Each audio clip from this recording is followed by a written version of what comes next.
tal, queridos hermanos y hermanas? Seguimos entonces en esta jornada con respecto al Sermón del Monte. Y vamos a ir avanzando. Tenemos la lectura en Mateo, capítulo 5, versículos 17 al 20. Lo vamos a mostrar aquí. Aquí Jesús está entrando en un terreno muy interesante y difícil también, especialmente para lo que después va a ser la iglesia primitiva, que por supuesto en ese momento del monte todavía no está. Dice: no penséis que he venido para abrogar la ley o los profetas. No he venido para abrogar, o derogar sería, para entendernos, sino para cumplir. Esto es muy importante lo que dice Jesús, porque si bien esto es el principio de su ministerio, sabemos que después vienen fuertes críticas, dando a entender que Jesús está haciendo algo que no tendría que estar haciendo. Está modificando la ley dada a Moisés, la ley dada a Dios, a Moisés. Entonces, inclusive en su propia autoridad, Jesús dice: yo os digo. Y todo eso generó toda una serie de problemas serios para Jesús y para los discípulos también. Y entonces la noción iba a ser, Jesús sabía eso, que la crítica que le iban a hacer, viene a tirar abajo la ley. Por eso este segmento del Sermón del Monte es bastante complejo, pero es muy interesante por la actitud. En cierto sentido, Jesús toma el toro por las astas y dice: esta es la posición que yo tengo con respecto a eso. Y inclusive cuando dice la ley o los profetas, ley y los profetas, era una manera de llamar lo que nosotros llamamos hoy en día el Antiguo Testamento. Este dato es importante después para nuestro final, porque de cierto os digo que hasta que pasen el cielo y la tierra, ni una jota ni una tilde pasará de la ley hasta que todo sea cumplido. Los escritores nos dan un dato bastante concreto en cuanto a lo que es una jota o una tilde, pero entiéndase bien, es la más mínima porción, la letrita, no va a ser cambiada. Esto es muy importante para los judíos, que ellos siempre han sido muy particulares en cuanto a las cantidades de palabras, las cantidades de letras, justamente para verificar estos manuscritos. Dice: de manera que cualquiera que quebrantare uno de estos mandamientos muy pequeños y así enseñare a los hombres, muy pequeño será llamado en el reino de los cielos, mas cualquiera que las hiciere y enseñare, ese será llamado grande en el reino de los cielos. Interesante cómo Jesús aquí está aludiendo a los que enseñan también, que era muy importante porque la gente no tenía elementos como para leer la ley, sino que tenían que escucharla y por ende había que tener gente que la enseñe. De aquí surgen entonces los fariseos y ese tipo de personas a los cuales Jesús mismo tiene que enfrentarse prácticamente también. Porque os digo que si vuestra justicia no fuera distinta a los de los fariseos, escribas y fariseos, no entraréis en el reino de los cielos.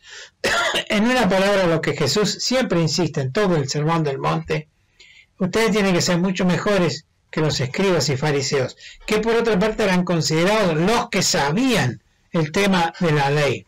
Así que aquí Jesús está poniendo un estándar muy alto. En particular, esas personas que no podían leer ni escribir tenían que depender de estos escribas y fariseos para que se la interpreten. También es un buen mensaje para nosotros, que tenemos que enseñar la palabra. Hoy es increíble la ignorancia que hay con respecto a la Biblia. Es espantosa, realmente. No hay la menor idea de cómo está constituida la Biblia, que dice, es más, muchas autoridades juramentan sobre, ellos llaman los santos evangelios, no tienen la menor idea de qué es lo que dicen esa palabra de Dios. Así que nosotros también tenemos que enseñar, pero tampoco seamos como los fariseos y los escribas, que ponían cargas demasiado grandes en las personas. Hasta aquí la lectura de la palabra de Dios. Vamos entonces a entender algunas cositas sobre esto. Y aquí usamos una expresión que es puesta en valor. Cuando hay un edificio, cuando este edificio ha pasado sus mejores épocas, hay dos opciones: o se lo demuele o se lo recicla. Son las dos opciones que se dan. Últimamente se hace mucho más esfuerzo en el segundo, el de reciclarlo al edificio, porque se entiende que hay un cierto valor histórico y entonces por ahí es importante conservarlo, siempre y cuando la estructura esté en buenas condiciones. Si no hay una buena estructura, entonces más vale demolerlo y construir otra cosa nueva. A veces se retiene, por ejemplo, la fachada, pero las refacciones, se refacciona todo para acomodarse a las nuevas necesidades. Un edificio hecho hace muchos años atrás tal vez no alberga lo suficientemente bien las nuevas actividades. Una cosa muy distinta a esta, por ejemplo, son las estaciones, en particular de las terminales grandes de trenes. No se refaccionan esas, no se cambian, porque la estructura cuando se hizo fue tan bien hecha en el sentido de que ahora caben todas las modificaciones modernas que hace falta para eso. Cuando se hacen estas refacciones, generalmente hay que ir sacando capas de revestimiento, pinturas que se han ido agregando, que desfiguran las intenciones originales del diseño. En muchas de estas casas tienen que sacar capa tras capa tras capa para descubrir la primera. De esa manera entonces se detecta cuál fue el color original. Parecido a esto es lo que se hace, por ejemplo, con los cuadros, que a veces le han puesto tantas cosas encima o barnices, supuestamente para protegerlos, y ha sido peor. Y a veces hay que sacar hasta encontrar, como digo aquí, el original. Y desde allí entonces se hace la restauración. Esto se llama puesta en valor del edificio. Jesús entonces lo que hace es una puesta en valor de la ley. O sea, lo que hemos visto recién es aplicable también entonces a lo que Jesús hace. Una tarea de restaurador, realmente una tarea genial la que hace Jesús en cuanto a esta. No había nada malo con la estructura. Era firme, era valedera, pero sí con lo que habían ido agregando a través de los siglos. Por ejemplo, como dije recién, las pinturas y colores, se había desdibujado eso. Las capas que los hombres habían, a veces bien intencionados, habían desdibujado el diseño original de su creador, Dios mismo. Pero ¿quién puede alterar eso? Algunos dicen, no, solo aquel maestro que lo diseñó, pero el Hijo, ese sí tiene la autoridad para hacer la restauración. Porque efectivamente Dios envió a su Hijo justamente para cumplir la ley, para hacer la restauración y presentar entonces aquellas cosas que estaban escritas en particular, por ejemplo, los profetas, más todo lo que se anticipaba en el Éxodo, por ejemplo, la aproximación a Dios, el tabernáculo, era el Cordero de Dios, y así entonces, en definitiva, toda esa estructura estaba perfecta. El problema es que le habían agregado cosas, habían modificado tanto, y se había vuelto una suerte de estructura muerta, un edificio que no tenía vida, y eso, por supuesto, a Dios le duele mucho. Y entonces envía a su Hijo, que es el único que realmente podía hacer la restauración completa. Fíjense más o menos los agregados. En el origen tenemos, por ejemplo, la Torá, que son el Pentateuco, la primera parte de nuestras Biblias. Pero después vienen los Mishnah, son 800 páginas, fíjense la cantidad de tomos que era esto para explicar la ley. Y finalmente las Talmuds, por ejemplo, son 12 volúmenes para escribir una cantidad infernal de información. Y esto no es como quien dice una enciclopedia, un comentario que sea, no, o comentario de la Biblia, por ejemplo, no, esto es ley, ¿sí? Así como hay una ley original, la que sigue también tiene valor legal y por supuesto lo que sigue también. Esto es equivalente a lo que tenemos también en la Iglesia Católica, que tiene todos los concilios que siguen y al final han sepultado la prístina, diría yo, palabra de Dios, debajo de volúmenes, así que la Iglesia también tiene esta experiencia. Qué bueno que fue cuando los hermanos en sus orígenes en los 1820 se pusieron a leer la palabra de Dios y descubrieron que había un montón de cosas que no tenían ningún sentido. El ejemplo que ellos daban es bastante interesante. Cuando uno lee la historia, dice que ellos asimilaban la realidad actual de ese momento, de la iglesia, como un río totalmente contaminado. O sea, no se puede tomar esa agua, porque está tan contaminada, te hace más mal que bien. Entonces decían, ¿cuál es la única manera de superar esa contaminación? ¿Qué tenés que hacer? Tenés que ir subiendo, remontando el río, porque ahí están las cloacas que se han descargado sobre este río, y llegar ¿hasta dónde? Hasta la vertiente. La vertiente sale clara, limpia, pura. ¿Cuál es la vertiente? La palabra de Dios. Y entonces ellos dijeron, vamos a beber de esto. Y es hermoso que nosotros tengamos eso, no perdamos eso, no lo dejemos en el aire, no vayamos a tomar esta agua podrida que anda dando vueltas por ahí, vayamos a la palabra de Dios, los orígenes, ¿sí? Aquello que realmente nos puede saciar nuestra sed y puede también que seamos mejores, como vimos antes, sal y luz al mundo. Por ejemplo, hay 1000 ordenanzas para el Shabbat, para el sábado de los judíos. 1000. Por ejemplo, dice acá, una lámpara nueva puede moverse el Shabbat, pero no una vieja.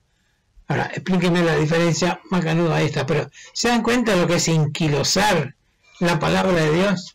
La comida caliente puede taparse con una tela, pero no con algo orgánico, porque podría cocinarse, lo cual sería un trabajo. Y así estos son algunos ejemplos nomás que sacamos de la bibliografía que hay existente sobre justamente esta enquilosada cosa que es la ley. Y es a eso que Jesús quiere totalmente sacar. Quiere sacar todas las telarañas que hay y limpiar la casa, limpiar la estructura, dejarla prístina, porque Él va a cumplir lo que esa escritura dice, lo que esa estructura ha planteado desde un principio. Las palabras que Jesús usa son de abolir, lo cual es aflojar, ¿sí? Y la otra es cumplir, lo cual es llenar, darle plenitud. Esa es la actitud de Él. Y vamos a una imagen que sería de la época de Jesús, una carpa. Dice Jesús, no ha venido a desarmar la carpa de la ley, sino al contrario, llenarla, darla plenitud. Esta imagen he puesto específicamente una carpa más nueva. Es una carpa también, parece una carpa de beduino, pero es toda una estructura que ha seguido la conformación de las carpas, pero tiene totalmente un nuevo sentido, una nueva actitud, una nueva cosa. Y también tenemos otro ejemplo, que es justamente el tabernáculo. Todo el esquema de aproximación a Dios. Bueno, esto ya lo hemos dicho cuando hablábamos del tabernáculo. Esta suerte de línea que se traza para entrar, para el sacrificio, para el lavacro, para el lugar santo, para el lugar santísimo, una recta, una línea que había acá. Y este orden de los sacrificios, la sangre del cordero, los sacerdotes, es el proceso de redención. Y esto todo fue el anticipo palpable de lo cumplido plenamente por Jesús. Él hizo estos pasos. O sea, sin la instrucción, podemos decir así, del Antiguo Testamento, en particular del tabernáculo, sería muy difícil entender qué es lo que Jesús está queriendo hacer. O por Juan dice, he aquí el Cordero de Dios que quita el pecado del mundo. Sin esa base, realmente es muy difícil, hubiera sido muy difícil para nosotros, nuestra cultura, entender esto. Ustedes saben una cosa, que cuando cayó la cortina de hierro, que se desmembró la Unión Soviética, quedó la Federación Rusa, que es lo que existe actualmente, se abrió todo. O sea, las universidades pedían que vengan personas para hablar no solo de los temas científicos, sino más bien de los temas religiosos, porque eso había sido vedado, no tenía espacio. Y habían pedido a Gran Bretaña algunos profesionales, y hay dos en particular que fueron elegidos para justamente ir y dar en la Universidad de Moscú conferencias sobre cristianismo. Quiero suponer que también las otras religiones fueron invitadas. ¿Saben lo que llevaron estos hermanos? Una maqueta del tabernáculo, muy buena, de primerísima línea, todas las piezas eran de oro, una cosa de loco. Pero realmente, con eso él decía claramente que era la mejor manera de explicar, de entender por qué vino Jesús. El evangelio, digamos así, que se predica en el Nuevo Testamento, necesitaba esta buena base para poder entenderla. Que todo fue cumplido por Jesús. Calvino dice, la mecánica fue discontinuada, pero su significado fue plenamente confirmado. Muy buenas palabras de este hombre también de Dios. Y la actitud fundamental, esta actitud fue fundamental en cuanto Jesús en cuanto a la ley, para los años siguientes, cuando la iglesia se va consolidando. Primero, cuando comienza, en particular, por ejemplo, está el templo de uno solo, ¿no? Toda la historia es un solo templo, que se destruía, después se reconstruyó, y así. En la época de Jesús también, por supuesto, siempre hay un solo templo. En la medida que eso fue destruido, el judaísmo ni siquiera tiene templo hoy en día. No hay. Hay sinagoga, pero no hay templo.